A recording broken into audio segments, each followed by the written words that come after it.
Iki saestu sanget kok Mas. Bocah nom lek ngerti nek babakan setiki insyaallah iki ditata wong tuwa yo kepenak. Ya. Iki sopan santun gandes luwes ngerti marang wong nom ngerti marang wong tuwa. Terus Pak Sila. Kang Gareng. Sak krusek Kang Gareng. Iya siap. Iki coba presiden saking Tulung Agung. Tulung Agung. Apa kiprahe Kang Gareng? Oh, Iki sepote jaipongan Kang Gareng. oke siap. Gua tak lisih bahaya. Soalnya Tulung Agung iki gede reok jaranan. Ya. Kula lek mboten lisih iku malah mboten angke mulai selintak dadi gawe. Monggo sowanipun Mbak Hani Ku Suma Sabto Arga. Ya. Oh.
Mbak Hani Kang Gareng. Mbak Hani Kusuma. Wilujeng dalu, Nduk. Wilujeng dalu Mas Gareng. Tak dalan. Nggih, Mbak Hani.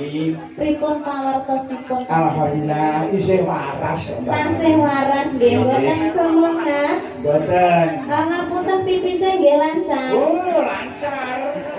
Mboten. Lancar, Bu. Ngapunten maksudnya ngene lho Mas Gareng, dalang niku kan satu malam duduk. Heeh. Duduk ki biasane ki nek gak anyang-anyangan ki ya sembelit. Heeh. Mulane ya tak arepane pipise lancar napa mboten. Yo jelas lancar. Wong jenenge paribasane tak dalan ki mertapa ndedonga muga-muga kajate iso tinekan. Mula direwangi ora mangan, direwangi ora ngombe, direwangi ora ngomong. Lho, Lah ngono kuwi nek misale kepepet banget ngoten pripun Pak Dok? ya diku Islam yo. Nek kepepet ki di anu lho semayani. Disemayani saged. Oh, kena. Lah umpami nek disemayani saged umpami dititipne ngoten nggih saged. Belum. Oh, iki kadang tutur jalan iki tak tutur sirahe. Nggih, pari-pari ku bahaya. Nah, Lah cara dititipne ning bendahara ora masalah. Upamane dititipne nek kowe iki terus dadine kaya apa? ya aku ora mau ngomong nek dititipne. Malah ngono. Ya kudune ora gelem to. Kok iso malah ora ngomong. Bener kadung ora ngerti. Kan panuto aku lho. Sing ngapus-apusane penak iki nang sing ngapus-apusane angel pas samu kok ya. Ngono kuwi ta. Berarti ora kena dititipi ya. Ora kena. Umpama iki dititipi terus Ngono aku piye kudune, Mas? Alah, terus ndang nang mburi kono pisan ora wayangan ora masalah. Sama sing dalang. Ya, nggih Mbak Hani. Dalem. Menika sowan tenggene Rama Jumani. Promo Jumani kalian Ibu Kati. Betul. Kagungan kersa napa menika Mas Gareng? Mangayu Bagyo ingkang putrinipun temu wahyune jodoh katentreman menika temu wahyu sepisan kanggo saklawase. Nggih, Mbak Mbak sinten? Mbak Evita dan Mas Dapa. Dan Mas Dapa. Nggih, mugi-mugi dados temanten ingkang sakinah mawaddah warahmah. Amin. Langgeng anggenipun bebrayan. Amin. Boten wonten ingkang misahaken awet wonten donya teteran-teraning belahan. Amin. Mugi-mugi enggal pikantuk momongan ingkang soleh lan soleha. Amin. Mugi-mugi enggal rezeki ingkang kathah barokah. Amin. Kagem Ibu Kati kalian Bapak Jemani. Amin. Matur sembah nuwun sampun timbali sakeluarga sekeluarga. Dalam Ki Marsudi bawa leksana sak rombenge. Amin. Iki Sabtu Argo iki sing anyar, mergo iki notane yo urung diklothok iki. 150.000. Jabang bayi. Aku yo gumun iki ora mau bedan ya. Ora ngerti ya iki dadakan to rek. Dalam kondang Ponorogo mosok blakon 150.000. Lah mbok sumpah Mas 75 lho kuwi malah isin aku. Mas, pati 150.000 iki lho. Mas, proses sinden-sinden iki lho 500, 700 sak nyuntoy. Lakone dilakon dan Ponorogo 150. Nyanyi iki. Kowe pengen ngerti. Napa? Jame rego 15 juta kok ya. Jame. Jame Mas Marsudi rego 15 juta. Iki 15.000 aku tau duwe ngene iki kecemplung banyu modar. 15.000 ki lek biyen iki 15 juta gane Mas Marsudi. 15 juta saiki. 15 juta. Motor pindah. Iki enek kegunaane kok ya. Apa? Malem jumlah lebone ning jero wetengmu iso ngolek dhewe. Amin. Ngenyek kowe iki rek. Iki masamu selawe lho rek. Ya. Tumbas ning pasar maung. Mas Marsudi bawa leksana. Nggih, Mas Marsudi bawa leksana tasik mas-mas nggih. Mas nggih rombongan iki. Dalange tasih eneng, sinden-sindene nggih tasih lencir-lencir. Yoga-yogane jek nom-nom. Aku ya barakan yoga-yoga kuwi ya, Mbak. Oh nggih to. Niku saurane pinten? Ya rapi ra barakanku. Anu yoga-yoga. Roi ora kuwi. Kene kan anu to biasane ben malam suron iku ritual. Ritual. Jadi kaya sing nyuwun sewu sing usianya di atas 50. Kuwi komprai dekem Mas ya. Kungkum. Kungkum sampai sewengi. Sewengi malam surna kuwi. Sesuk-esuk Mas. Ngopo, Nduk? Ngelungsu. Aku lak Malih nom. Malih enom. Lah aku Saya Napa? Nek ku tak kungkum ya awet nom. Jenengan kesuman kungkume. Kungkume nak damel banyu asin kok jenengan. Oh, malah dadi ndok asin. Ndok asin. Napa? Kuwi dadi sosis bakar. Ngenyek kowe iki rek. Ya, bahan iku semua.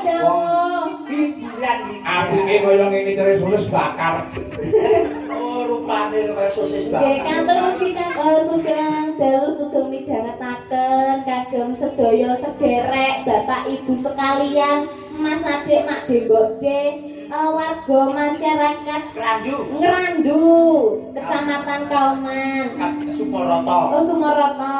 Kauman Sumarata Ponorogo. Ponorogo, mugi-mugi panjenengan sedaya tansah pinaringan sehat. Amin. Mugi-mugi panjenengan sedaya tansah pinaringan bagas lan kewarasan. Amin. Mugi-mugi panjenengan sedaya tansah pinaringan wilujeng rahayu. Amin. Sing utange akeh ndang lunas. Amin. Sing urung oleh jodoh ndang oleh jodoh. Amin. Sing rondo-rondo ndang oleh joko. Sing duda-duda ndang oleh pernawang ping-ping. Amin. Sing bahani. Dalem Sing Buddha ndang oleh. ndang oleh joko. Sing Joko ndang oleh. Sampean mesti perawan. Kula nggih. Nah, umpama sampean pikantuk yang randu iki ya boleh kok. Boleh. Boleh 1, boleh 2, boleh 3.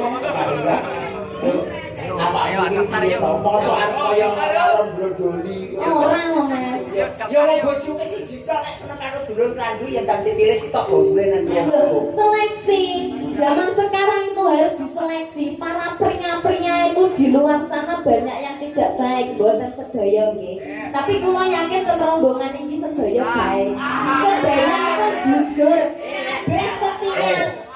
Kowe ketok rombongane sing krasa kene, Mbak. Ados Mas Bendol niki aku kebiasaane lek tukang kendang iki kan pacare akeh gonta-ganti.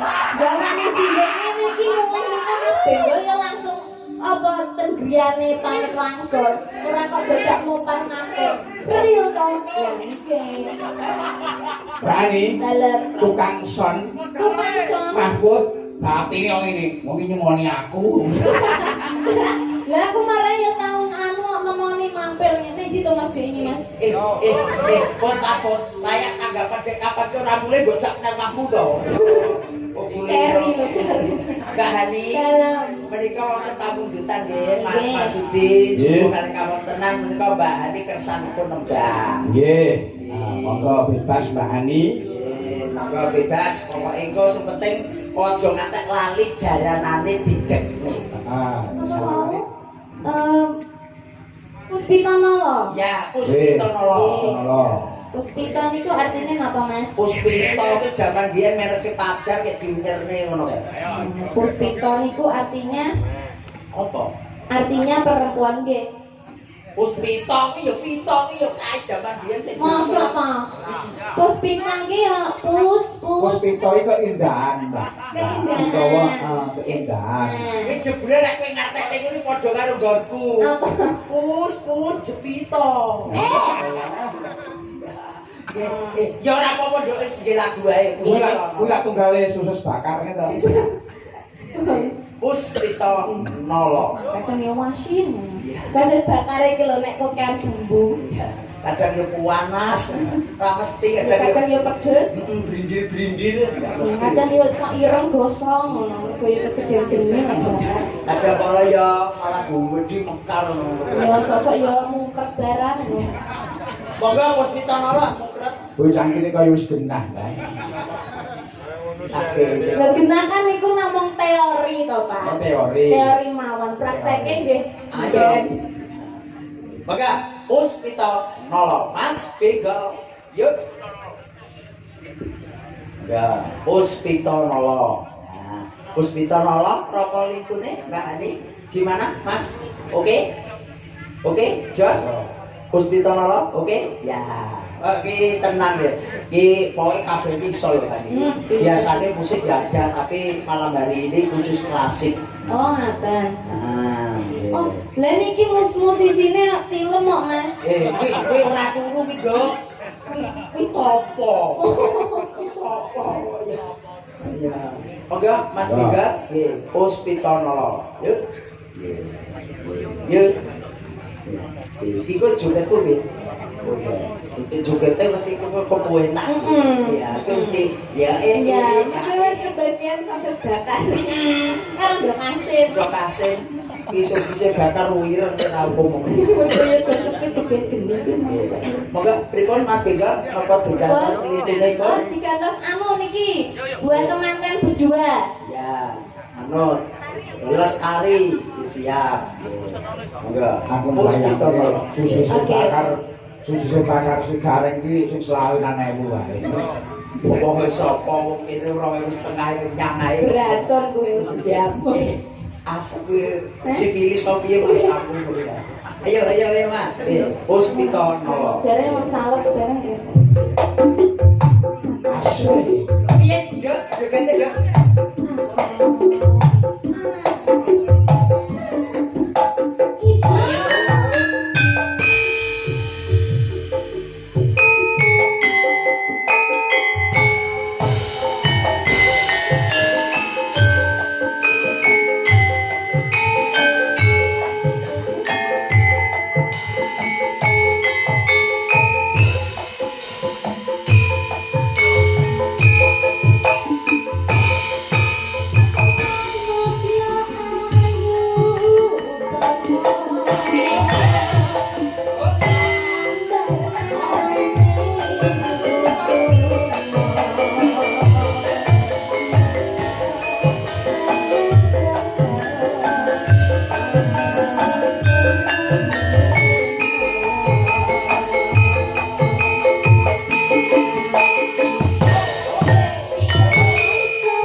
biasa Mas Gare. Nggih, jan luar biasa. Menunjukkan bahwa napa yaga-yagane niki kompak, pinter, cakcek, sakset. Niki berarti pikirannya tasih bersih sedaya. Wow, tak cerdas kabeh. Cerdas kabeh. Cerdas kabeh. Anu, di sini tuh ndak ada yang namanya pintar, pikiran kotor ini ndak ada.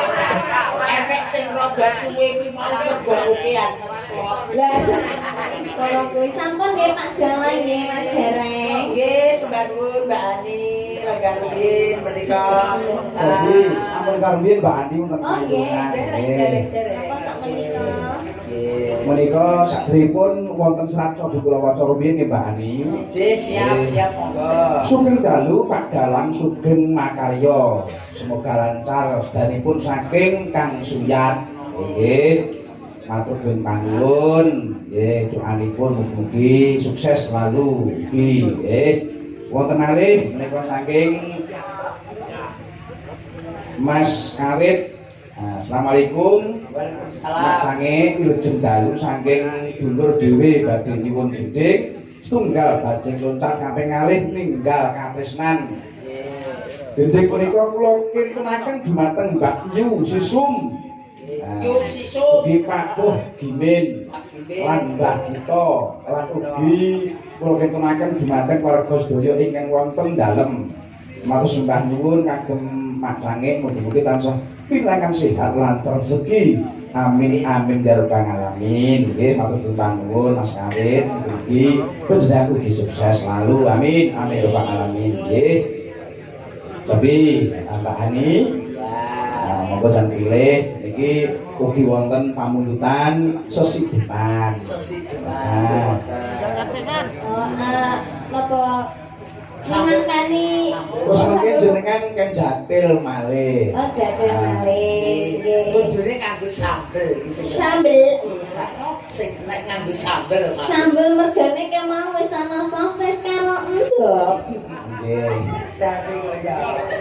Wonten malih wau nggih panunan anteping ati sambel kemangi jendeng saking kawula Karang Taruna Eyang Setono. Nggih. Karang Taruna jalukane ya lagu kawak-kawak Mas. Karang Taruna iki biasane ya ayang-ayang. Ya kuwi biye. Saiki yo ora yo puntut manggung sing Pari Joko. Nggih, kula sambel kemangi rumiyin. Sambel kemangi Mbak Ani ya.